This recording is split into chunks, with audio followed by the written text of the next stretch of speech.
বন্ধুসকল ভাল খবৰ হয় সঁচাই বহুত ভাল খবৰ কাৰণ কিয় এতিয়া সন্মুখত যেহেতু অসম পুলিচৰ ইণ্টাৰভিউ হ'বলৈ গৈ আছে সেই অসম পুলিচৰ ইণ্টাৰভিউৰ কাৰণে আমাৰ সকলোৰে বাবে এটা ভাল খবৰ আছে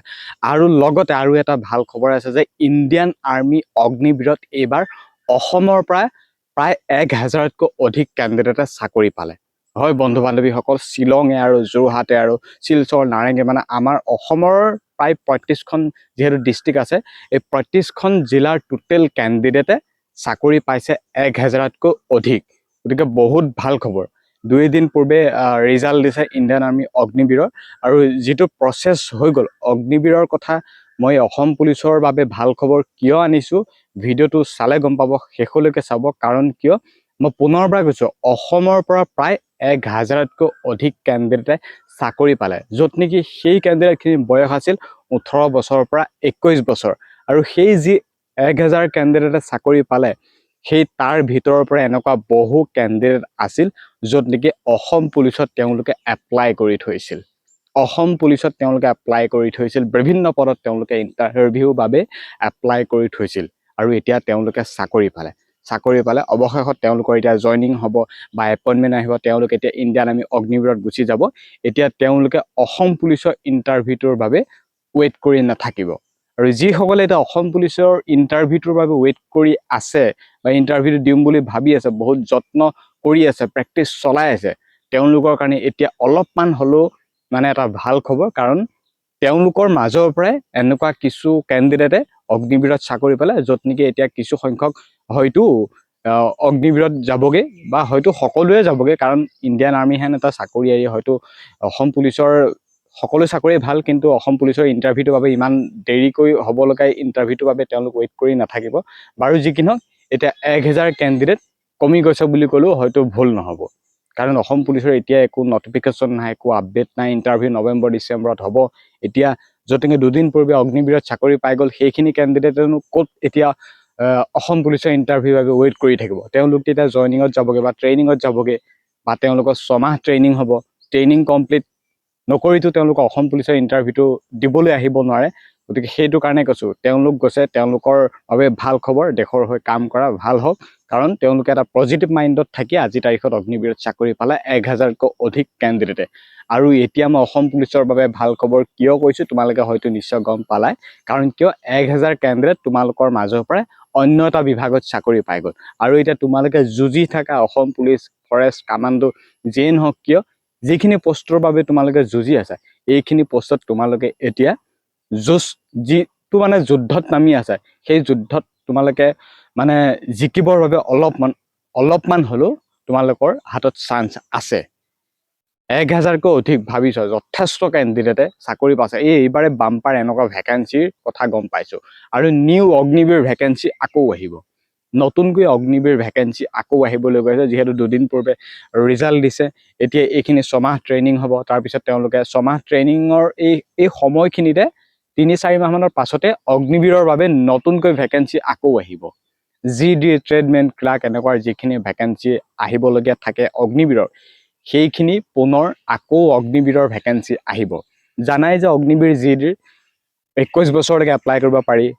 বাকি অগ্নিবীৰ ইণ্ডিয়ান আৰ্মি প্ৰচেছটোৰ কথা জানে 100 মাৰ্কৰ হয় তোমালোকৰ ৰিটেন টেষ্ট ফিজিকেল হ'ব তোমালোকৰ মেডিকেল হ'ব তেনেকুৱা নিচিনা কথা ফাৰ্ষ্টে হ'ব তোমালোকৰ ৰিটেন টেষ্ট অগ্নিবীৰত ভালকৈ এটা মাৰ্ক লৈ পাছ কৰা ৰিটেন টেষ্ট 50টা কুৱেশ্যন আহিব টোটেল 100 মাৰ্কৰ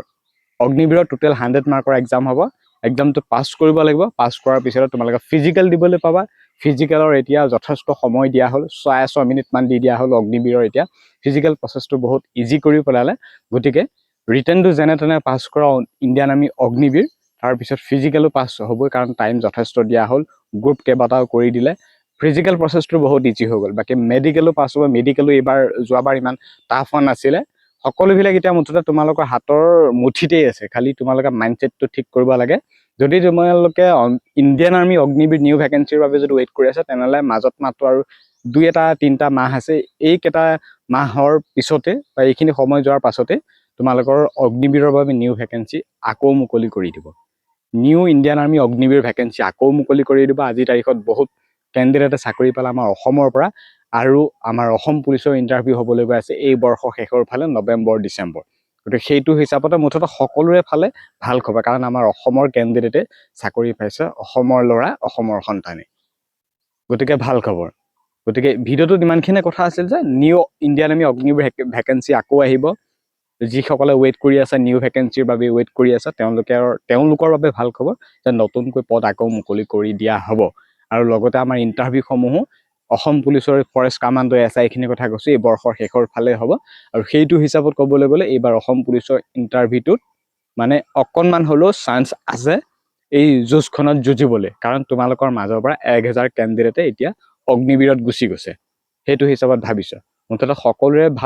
সকলোৰে বাবে ভাল খবৰ। এতিয়া মাইণ্ডটো তোমালোকৰ ওপৰত কথা, ভালদৰে প্ৰিপেৰেশ্যন চলাই থকা, অগ্নিবীৰ পুলিচ সকলো ফালে মুঠতে ভালদৰে প্ৰিপেৰেশ্যন প্ৰস্তুতি চলাই থকা। আৰু নতুনকৈ 2 লাখ চৰকাৰী চাকৰিৰ কথা যোৱাকালি মুখ্যমন্ত্ৰী মহোদয়ে আকৌ ঘোষণা কৰিছে।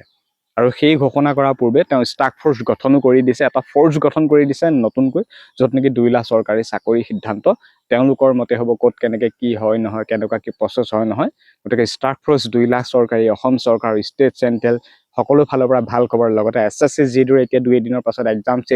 এক্সাম কমপ্লিট হৈ তাৰপিছত তেওঁলোকৰ ফিজিকেল মেডিকেল হ'ব, তাৰপিছতো SSCয়ে মেৰিট মাৰিব আৰু তাৰ পৰাও বহু কেণ্ডিডেট গুচি যাব। SSC GD প্ৰায় 3000+ কেণ্ডিডেট আছে, 3000+ কেণ্ডিডেট আছে এইবাৰ SSC GD। গতিকে তাৰ পৰাও যদি 3000 কেণ্ডিডেট আমাৰ অসমৰ পৰা গুচি যায়, আৰু সেই 3000 আমাৰ অসম পুলিচ ফৰেষ্ট কামাণ্ডো এইখিনিতো এপ্লাই কৰিয়ে থৈছিল। গতিকে পুলিচৰ এই প্ৰক্ৰিয়াটোৰ কাৰণে ভাল খবৰেই আছে। দেৰি হৈছে, তোমালোকৰ সন্মুখত যিকেইটা ভৰ্তি হৈ গৈ আছে সেইকেইটা ভৰ্তিৰ পৰা কেণ্ডিডেটখিনি গৈ আছে, অন্য এটা পদত তেওঁলোকে নিযুক্তি পাইছে বা এপইণ্টমেণ্ট পাইছে, তেওঁলোক গুচি গৈ আছে। 1000 অগ্নিবীৰ, যদি 3000+ আমাৰ SSC GD এবাৰ ভেকেঞ্চি আছে সেইখিনিও গুচি যাব, 4000 গুচি গ'ল। গতিকে অসম পুলিচৰ এই বিভাগটোৰ বাবে অলপমান হ'লেও চান্স আছে এইবাৰ জব চিলেকশ্যনটো পাবলৈ। গতিকে বৰ বিশেষ একো নকওঁ, তোমালোকে নিশ্চয় বুজি পাইছা। খালি এই বৰ্ষৰ শেষৰ ফালে ৱেইট কৰা। আমাৰ অসম পুলিচৰ ৰিক্ৰুটমেণ্টটোৰ বাবে ভেকেঞ্চিৰ সংখ্যা 5000, কিন্তু ক'ত কিমান আছে সেইখিনি কথা তোমালোকে নিশ্চয় জানা। গতিকে ভিডিঅ'টো খুব বেছি শ্বেয়াৰ কৰা। তোমালোকে অসম পুলিচৰ ৰিলেটেড, ফৰেষ্টৰ ৰিলেটেড, SI ৰিলেটেড যি কিতাপ বুক বিচাৰি আছা, মোক সুধি আছা বহুতে কিতাপ লাগে, মোৰ ডেছক্ৰিপশ্যন চেক কৰা, ইউটিউব চেনেলৰ ডেছক্ৰিপশ্যন চেক কৰা। ৰানিঙৰ সম্পৰ্কত জোতা পাই যাবা, পঢ়াৰ সম্পৰ্কত বুকছ পাই যাবা, সকলোবিলাক পাই যাবা। মুঠতে মোৰ YouTube channel Nilotpal Assam tips description check কৰিলে তোমালোকে বিচাৰি থকা সকলোখিনি বস্তু পাই যাবা। আৰু আজি এই ভিডিঅ'টো খুব বেছি শ্বেয়াৰ কৰা।